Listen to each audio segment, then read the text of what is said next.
So now continuous parting from the four attachment.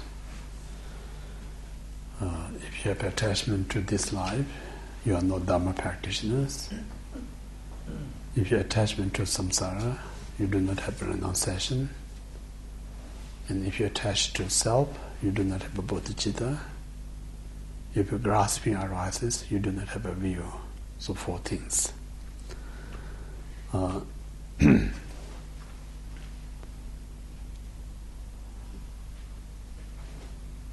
So right now, the biggest obstacle not let us to practice genuine Dharma is attachment to both this life. So this is the main obstacle, not turning our mind to the Dharma. So obstacle or antidote to overcome that mind,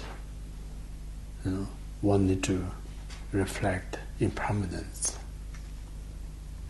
Once we could say like the nature of compounded phenomena,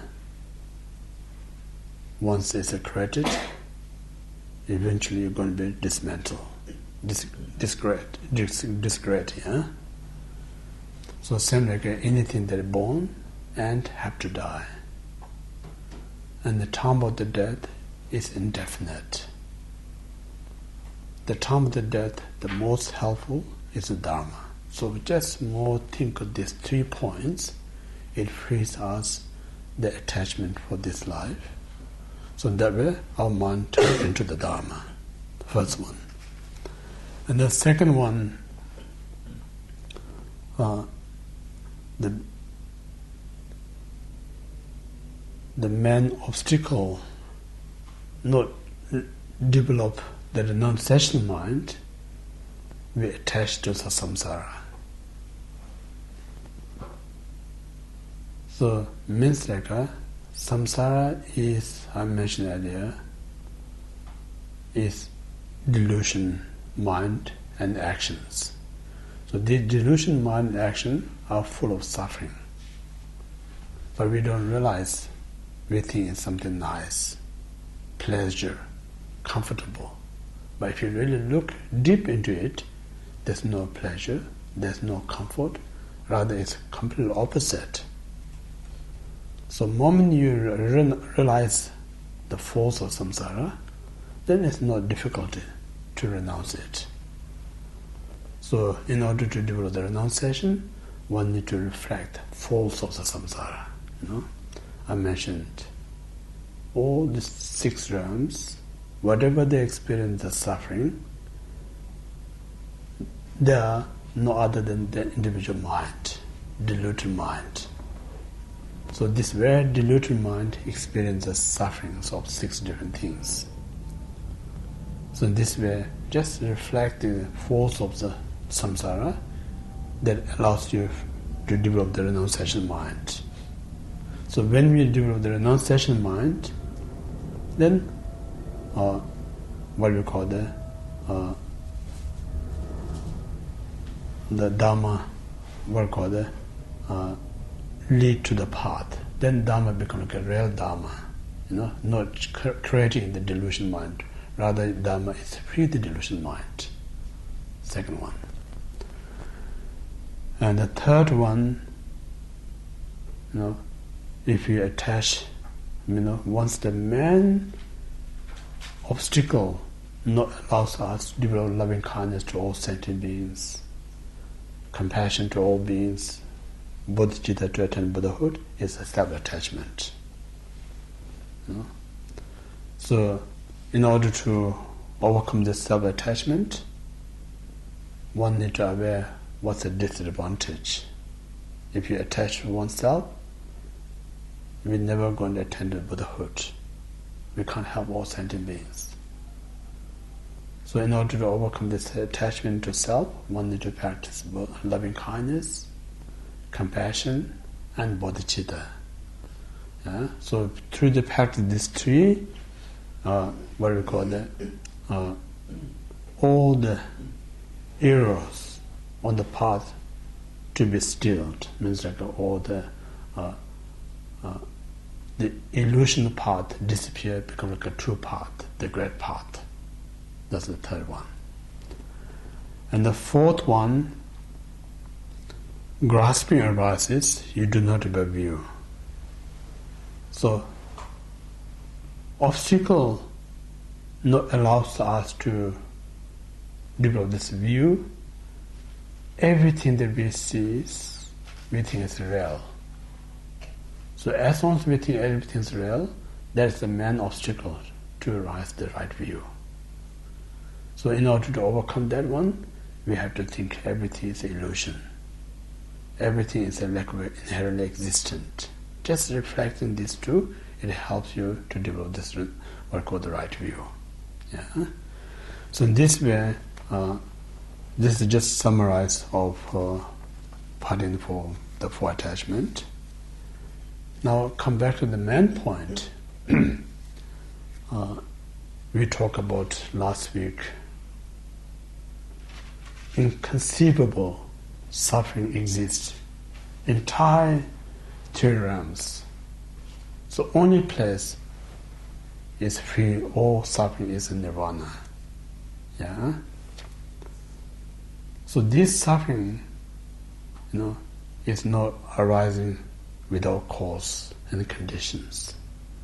If this suffering arises without cause or condition, then there's no solution.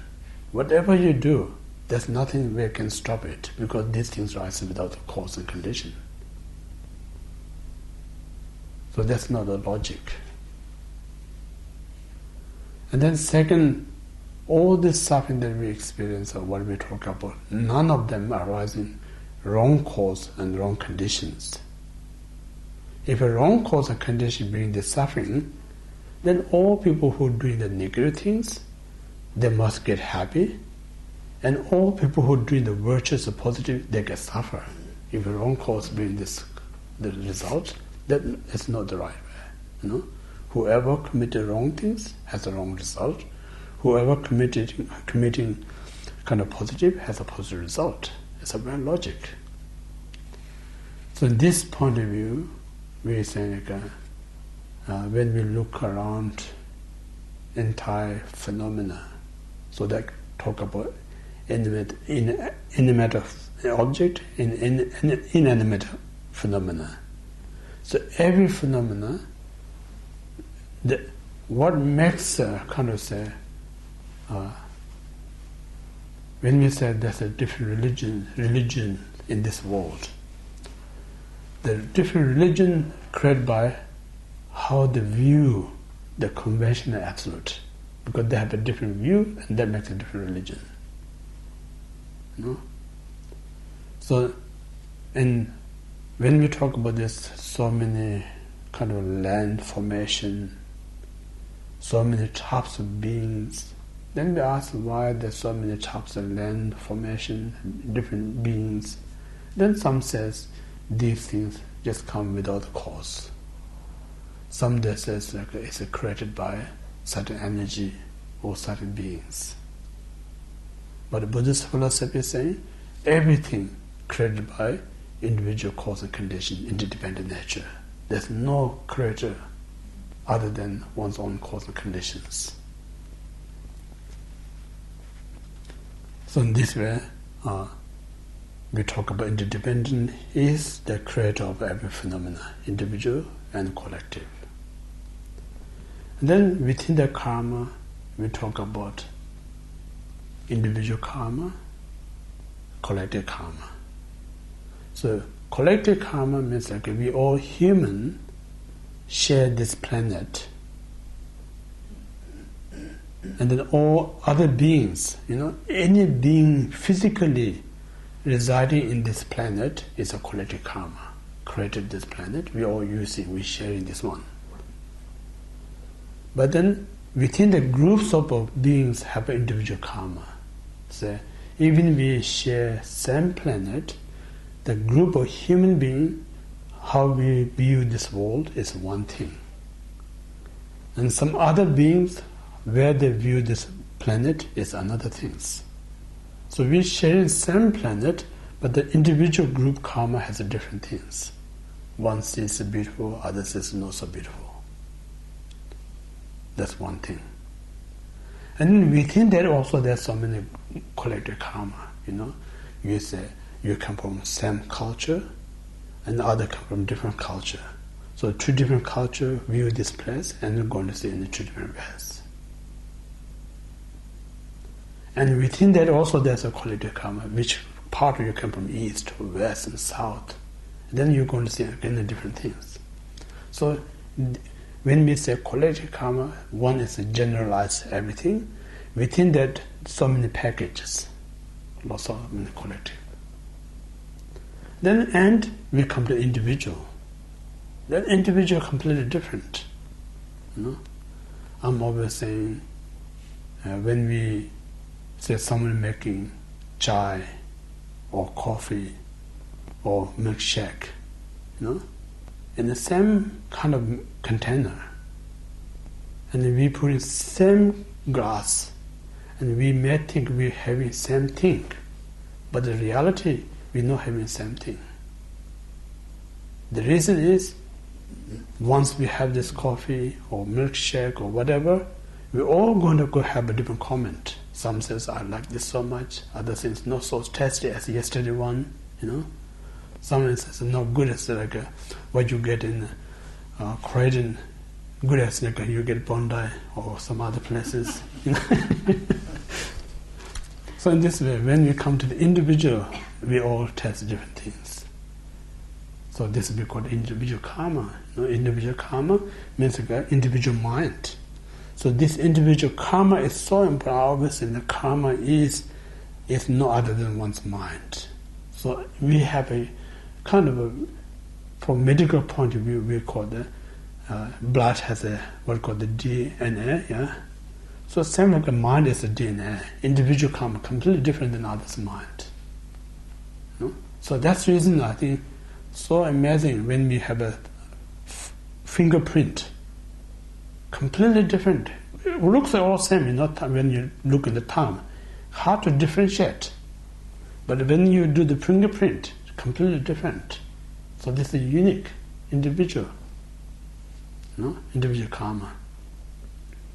So in this way, we say, that's the reason Buddhism saying, individual is the creator of individual, whatever you experience.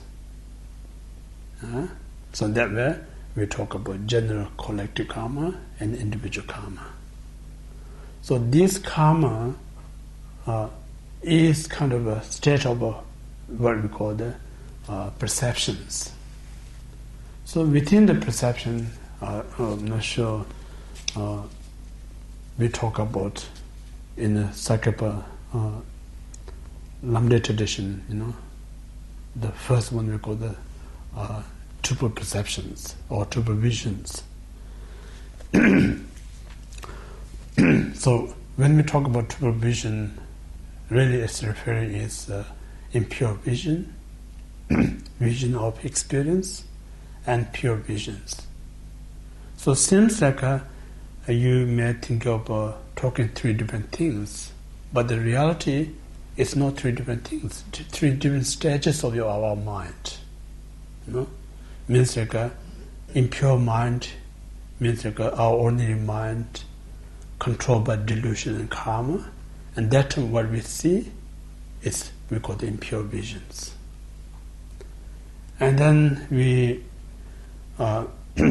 realize this delusion and karma controls, but we not seeing the reality. So we learn the truth, and that truth is we implement, it changes our perception. This we call vision of experience, the path. And constantly kind of training in that way, then one day you're going to get this non-conceptual state of mind. Then you see the absolute truth, is called the pure visions.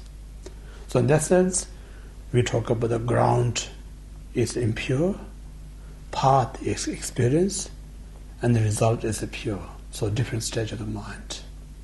Or another way you can talk about, you get glass of water from the what you call the ocean. It's very salty. It's the ground. and then you put the glass of water into the desalination machine. While it's purifying, you're still salty but less salty while you're processing. So once the completely done, the very salty become like a fresh water. So this desalination machine is not creating the fresh water. Fresh water already is nature because diluted by the salt. So only just doing is like removing salt, not making fresh water. You know, people may think desalination machine making fresh water. That's a mistake. Actually, removing salt. The moment you remove salt, it's fresh. So same like when we practice Dharma, we're not creating enlightenment. We remove the obscurations. So more you remove, completely free the obscuration, you are enlightened. So enlightenment is just absence of the delusion mind. You know? So in this way, Nagarjuna stated, right view is so important. If you have a right view, so right view talk about two things, conventional right view and absolute right view.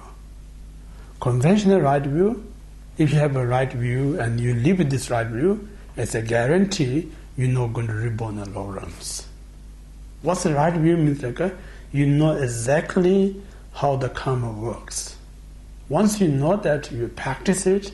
While you're going to practice it, you're going to avoid all the negatives. You're going to adopt the virtues. So when there's no non-virtues, then there's no cause to reborn in lower realms. So free you from the lower realms when you have a conventional right view. And then if you have an absolute right view, means like you're not going to grasping, or you're not going to have any clinging or attachment. Absence of a clinging, attachment and grasping, you are liberated, free from samsara. So in this way, so only that kind of free us from lower realms, one need to have a right view to understand karma, cause and effect. In order to free us of samsara, one need to have a right view to understand absolute truth. You know? So that's the reason Nagarjuna is so important to have a right view. So this right view, again, we always talk about, Shandideva. I think, and Abhidhamma Kosha, the stages we always talk about. First, you should have ethical disciplines, and then on top of that, you listen Dhamma according to Sutra. Sutra, the Buddha directly spoken, it's the truth. Or you study something that very Buddha blessed someone, such as the Nagarjuna's text. So Nagarjuna has the what we call the complete knowledge to interpret entire teaching of the Buddha. But other than Nagarjuna, not many great Indian masters also don't have a complete confidence to describe in Buddha Sutra. If you think about when you study Madhyamika Avatara, the middle way, Chandrakriti is a great scholar, he reached the first bhumi, but when he tried to explain the middle way's view, he said, I cannot explain middle way view by myself. Everything I'm going to talk about the middle way view based on how the Nagarjuna explains. So in this way, the few great Indian masters has a self, wisdom without relying on other masters can interpret. But not many other great Indian masters have that kind of qualities. Similarly, if you talk about the Tibetan master point of view, there's so many great scholars in Tibet, but many of them, they cannot translate direct from Sanskrit to Tibet. When they do translate, they need to have another Indian great masters work together. But only Tibetan master who translate from Sanskrit to English without relying on Indian master is a Sakapandita. Sakapandita is like a person who prophesied by the Buddha. So those kind of Indian or Tibetan master, have a power to self kind of explain the teaching of the Buddha. So this kind of teaching we need to study. Study means not all sorts of study. Sometimes they say study is so important. If you study the sutra that taught by Buddha, and then you study Shastra that a great inner master, these contain so many wisdoms, unmistakable wisdoms. So more you study, you're going to be more greater wisdom person. So that's the study. And then contemplating is, in order not to lose them, we have to single-pointedly remember these things. Or single-pointedly, we have to investigate how this means, try to discover the truth. That's what we call the contemplation. So once you really have the genuine clarity, there's nothing doubt or hesitate whatsoever, now you have to implement that as meditations. Yeah? So through this way, one develops the right view. Right view is not going to come just listening. No? Right view is not going to come just you have an interest. Right view only comes when you do have this four sequential living an ethical life, then study, contemplate, meditate, then you only have a right view. So this only the view protect us. I think that reason I say, when we say take refuge in the Buddha, take refuge in the Dharma, take refuge in Sangha, we say triple gem. Among them, the most powerful refuge is the Dharma. So Dharma, what we are referring here is the view that realizes how the karma works, view that understands the absolute truth. So this is called the Dharma. So this Dharma is the supreme protector, supreme object refuge. Yeah, so there's a great wisdom. So you may say view, or you may say absolute truth, you may say wisdom. It's the same thing. You know? Sometimes this word may confuse. Sometimes we talk about view, sometimes we talk about absolute truth, sometimes we talk about wisdom, but the reality, they're all talking the same thing. You know? So, and what we're saying, we must have the right view. Yeah. So right view means right understanding. Right understanding means understanding the truth. Understanding the truth means wisdom. No, all same thing. No? So don't be confused, different name. Yeah, same thing.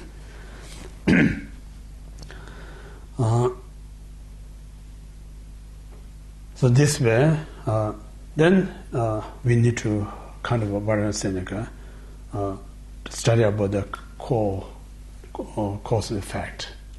So this cause and effect, and then we talk about three things: virtues. First we talk about non-virtues, then second we talk about virtues, and third we talk about neutrals.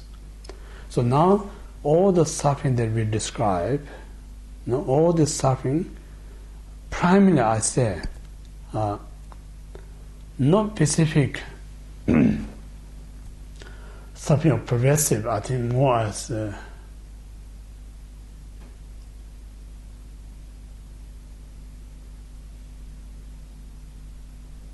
it's very subtle. It's very hard to.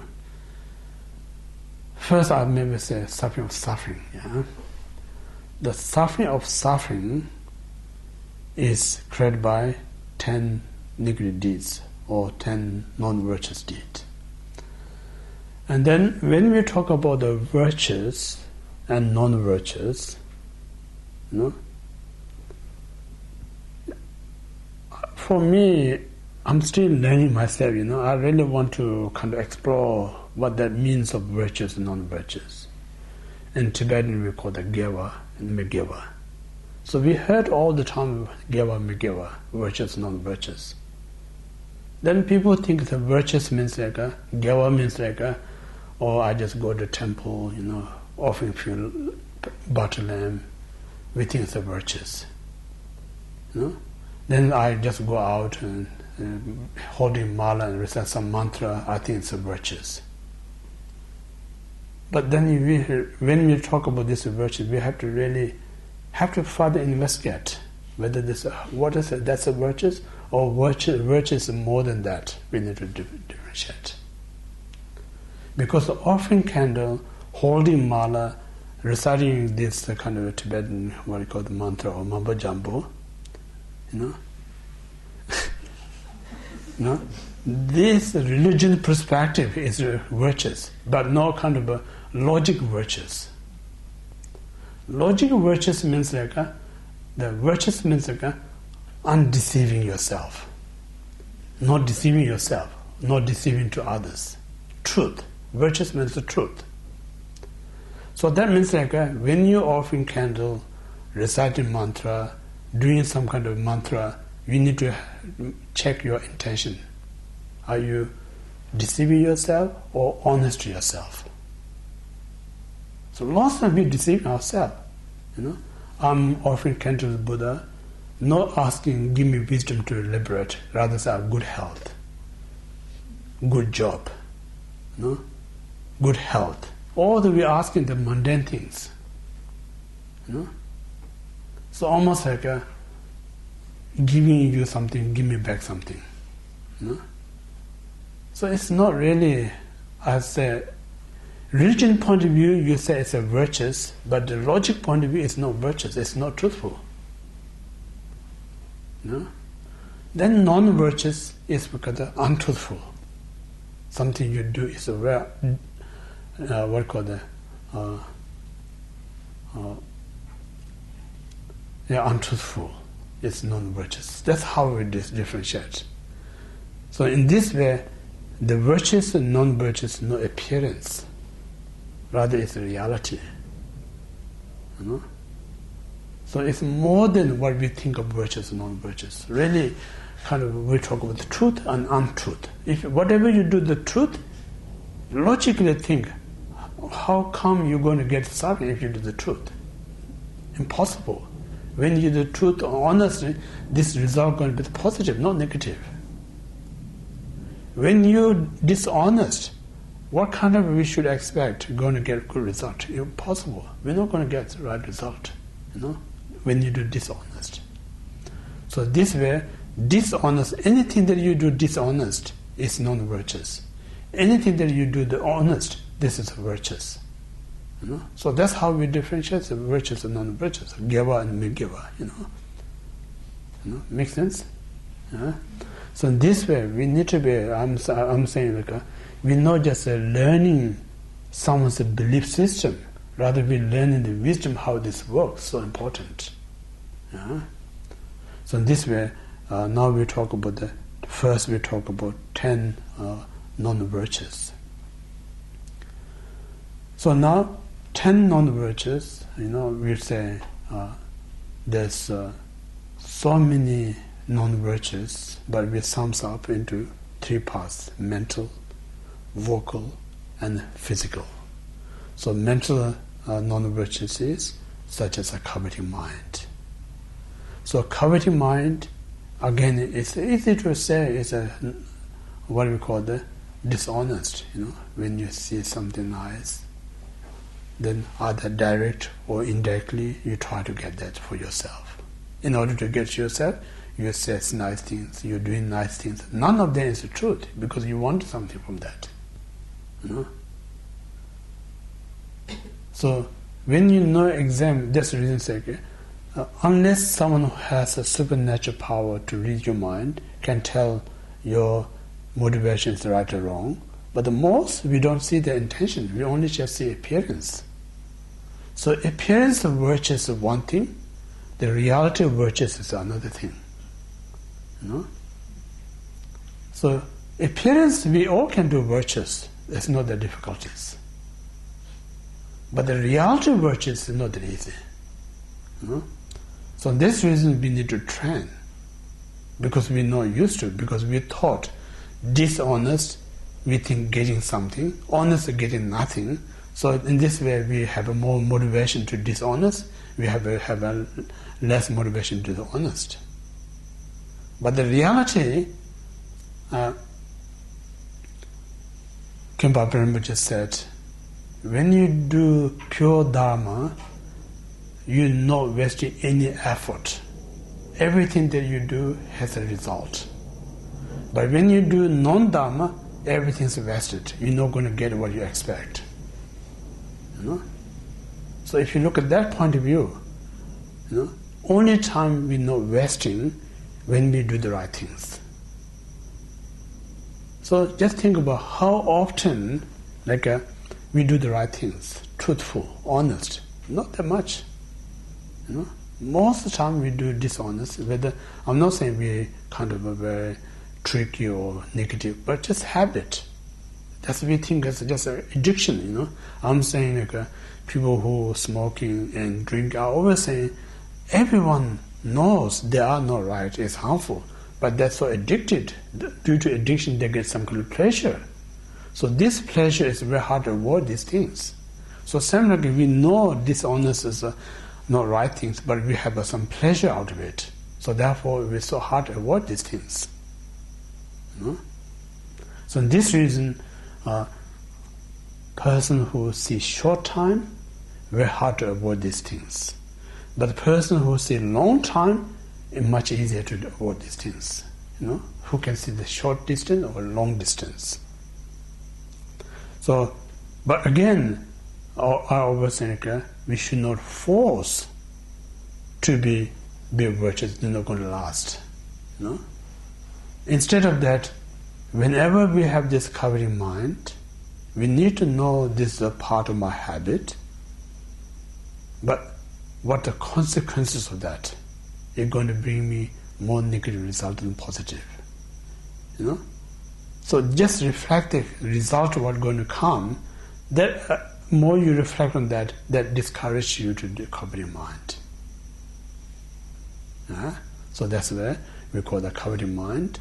I always say a covering mind seems like not so serious, but this covering mind make you robber, make you thief, make you kind of a killer,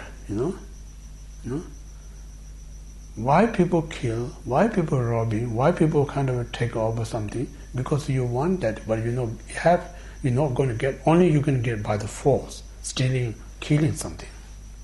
So if you trace back where this intention comes from, it's a covering mind. So that's the reason so kind of a risk, danger mind of that one. So the negative mind.